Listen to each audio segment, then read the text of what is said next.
Assalamualaikum warahmatullahi wabarakatuh.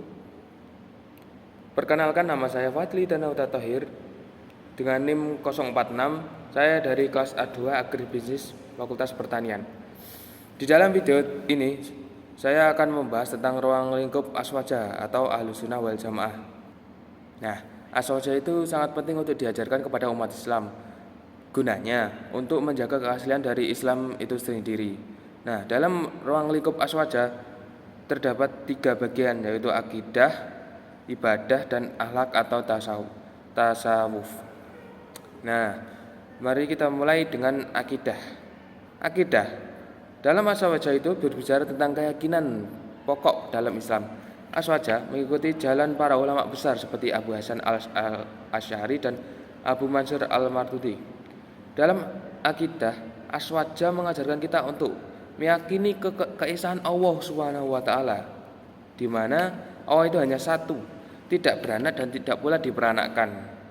Selanjutnya yaitu meyakini sifat-sifat Allah yang kita tahu, di mana sifat Allah itu sangat banyak sekali, seperti Maha Kuasa, Maha Mengetahui, Maha Melihat, Maha Mendengar, dan lainnya. Pokoknya banyak sekali.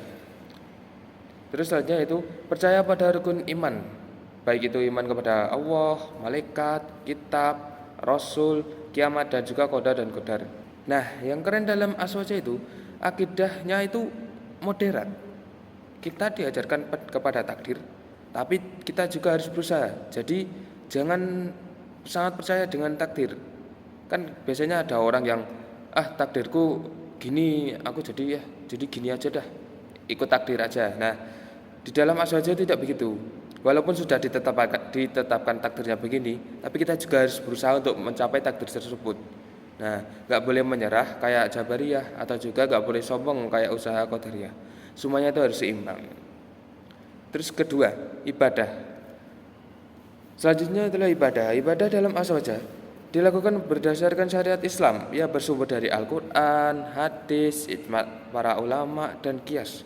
Dalam aswaja kita beribadah mengikuti salah satu dari 4 mazhab fikih terbesar, yaitu mazhab Hanafi, Maliki, Syafi'i, dan juga Hambali.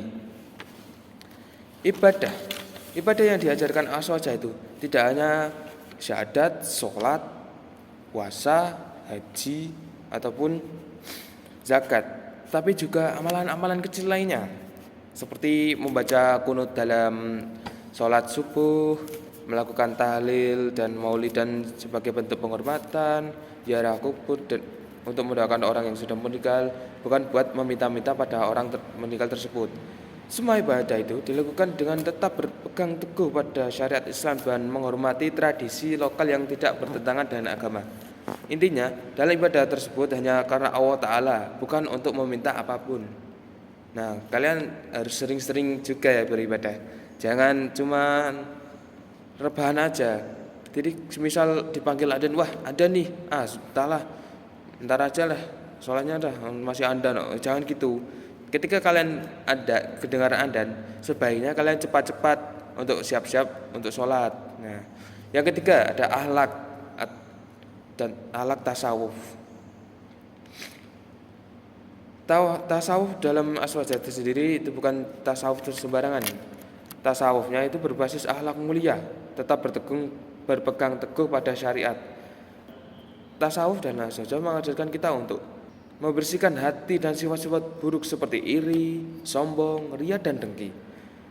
Terus juga menghiasi diri dengan sifat-sifat mulia seperti ikhlas, sabar, tawakal, syukur, dan rendah hati. Tokoh-tokoh tasawuf seperti Imam Al-Junaidi, Al-Baghdadi, dan Imam Az-Ghazali mengajarkan pada kita bahwa mendekatkan diri pada Allah itu harus lewat jalan syariat, bukan asal-asalan. Tasawuf aswaja bukan tasawuf yang meninggalkan sholat, puasa, atau syarat lainnya. Tasawuf dalam aswaja itu mengajarkan kita untuk lebih mendekatkan diri kepada Allah Subhanahu wa taala. Lebih berpegang teguh kepada keyakinan Allah Subhanahu wa taala dan ajaran-ajarannya. Jadi dalam aswaja semakin tinggi ilmu tasawuf seseorang, justru semakin kuat pula ibadah syariatnya. Nah, jadi kesimpulannya, ruang lingkup aswaja itu mencakup akidah yang lurus, ibadah yang benar, dan akhlak atau tasawuf yang mulia. Dengan ketiga hal ini, seorang muslim aswaja diharapkan menjadi pribadi yang kuat imannya, baik amal ibadahnya, dan indah akhlaknya. Semua dijalani dengan sikap tasawuf yang moderat, tawazub atau seimbang, iktidal, adil atau tasawuf atau toleran. Jadi semoga kita bisa menjadi umat aswaja yang sangat baik dan selalu istiqomah dalam ajaran aswaja tersebut. Terima kasih, sekian dari saya. Apabila ada salah kata mohon maaf. Sekian, wassalamualaikum warahmatullahi wabarakatuh.